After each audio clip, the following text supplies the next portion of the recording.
Senator Portman, who is a tremendous friend to Ukraine. It's actually his third time here. And but you don't want to see me, you want to see him. And so, hope you're... I don't know. Yeah. Thanks. Take it away.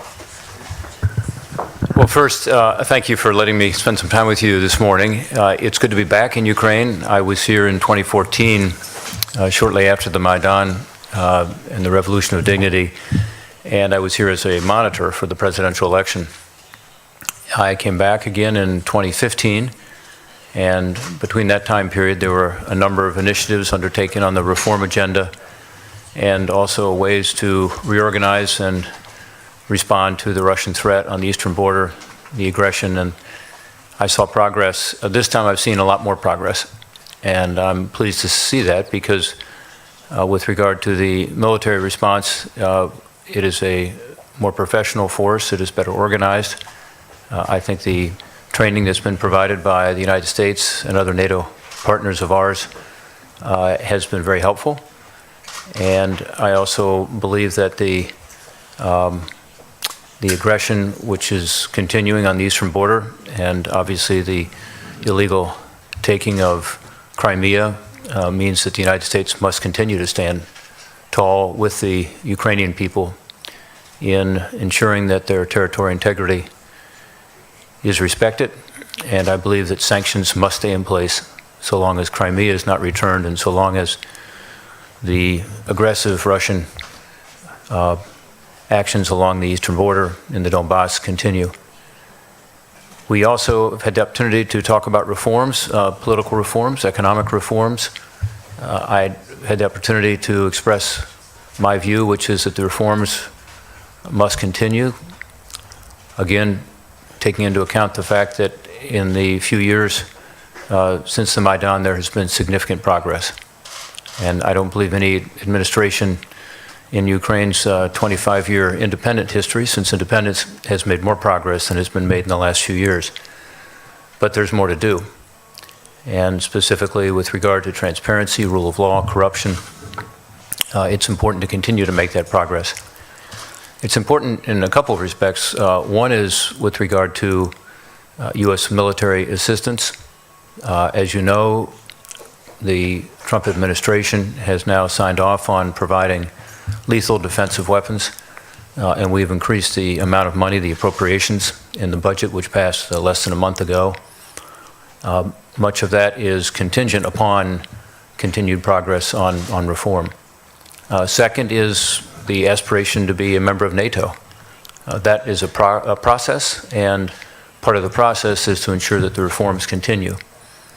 And again, I have to pause to say that there's been tremendous progress in that regard, as I saw yesterday in my visits to military units in the Donbass region. And then third, of course, is on the economic side, the continued support from the IMF, the loans are contingent upon making progress on certain reforms.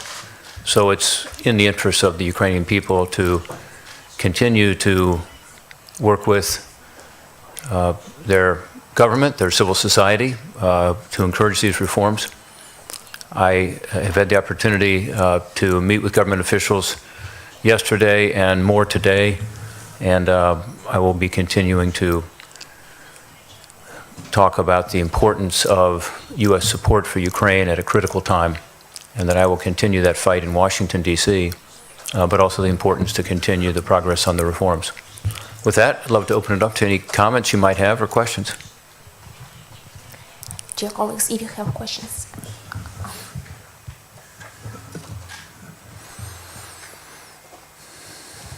Dear colleagues, do you have questions here? Hi, yes, I'm Ilya Timchenko from the Kyiv Post. Thanks so much for coming to Ukraine. And I had a couple of questions. First, talking with a number of business associations, they're kind of concerned that there's a lack of reform, and specifically in the kind of fundamental aspects. So I guess my question is, are you concerned of seeing potentially kind of this backlash of reforms of Ukraine kind of stopping, especially with the upcoming elections? And Also, do you have any particular concerns regarding the military situation with Ukraine's state-owned Obronprom being non-transparent, and there's been a lot of kind of concern about that as well. So, two questions. Yeah. Well, two thoughts. First, as I said earlier, I do think that there needs to be additional progress. The anti-corruption court would be, of course, the issue that's, I guess, most pressing right now. But second, I want to say that Ukraine is a good place to invest for United States businesses. And my own home state of Ohio has some similarities with Ukraine in terms of our industrial sector, our agriculture sector being strong, IT sector. And I think there's an opportunity for more foreign direct investment. Ukraine has relatively small percentages of foreign direct investment compared to other countries. And I think there's an opportunity here, and that will help Ukraine, help the Ukrainian people, help with regard to exports.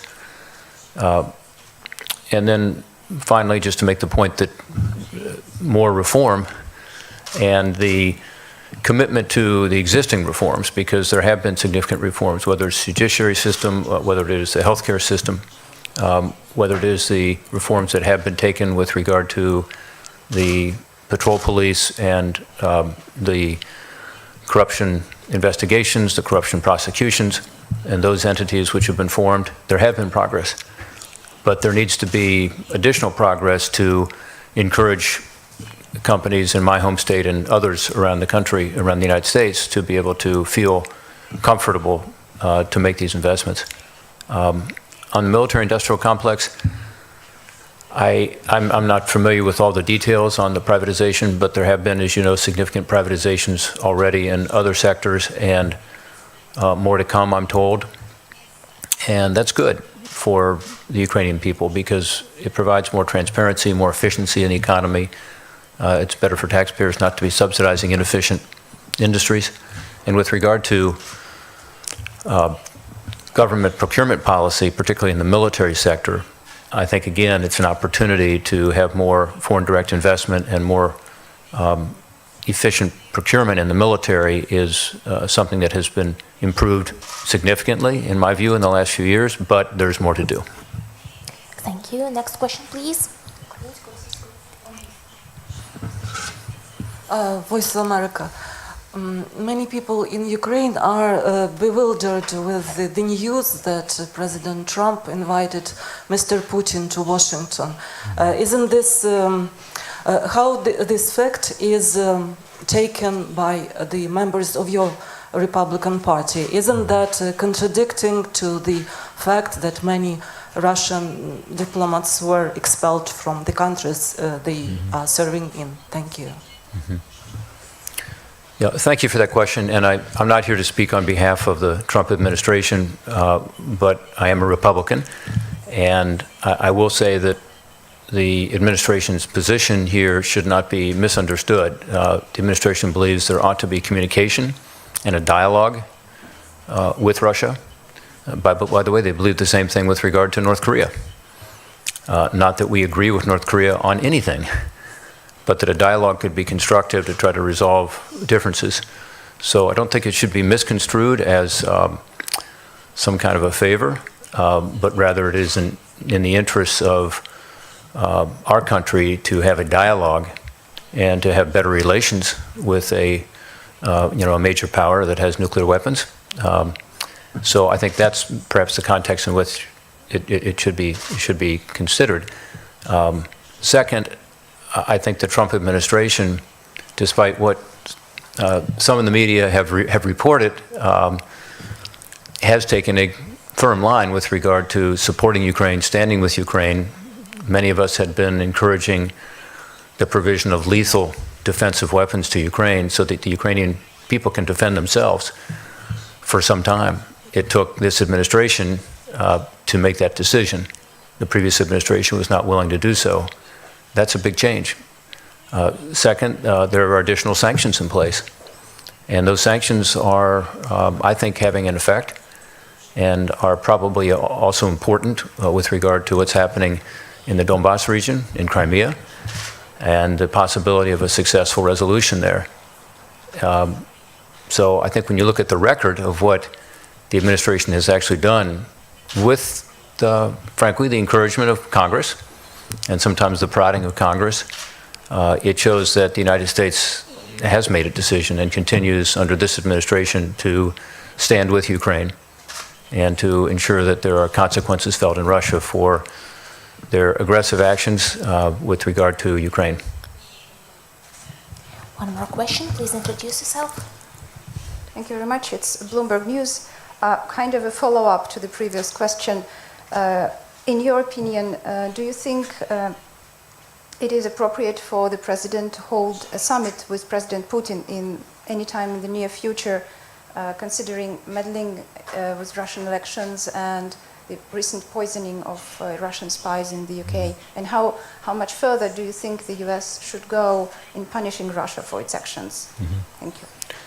Well, again, I would just say that I think the administration has taken a consistent message to Russia with regard to the recent poisoning in the UK. The United States, as you know, very quickly expelled diplomats, so-called diplomats from the United States, and Russia responded in kind.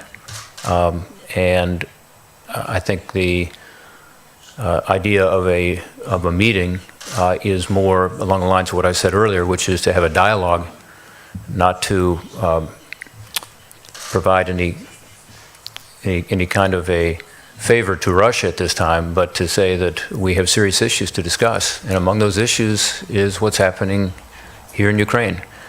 And I must say that for me, it is about a hybrid war. It's not just about the kinetic war, not just about what I saw in the Donbass yesterday, where Ukrainian soldiers continued to be killed. And by the way, last month, most of the soldiers who were killed, or most of the casualties, were probably from sniper fire. And one of the changes in U.S. law and one of the decisions by the administration just in the last month is to provide a sniper package to the Ukrainian army so that they have the ability to respond to this sniper fire, which is killing Ukrainian soldiers. So I think that's, a concrete example of where the United States is standing with Ukraine. But the hybrid war is beyond that. The hybrid war is also about disinformation. It's about propaganda. It's about what I see happening not just here in Ukraine, but in other parts of the world, including my own country, meddling in our American elections.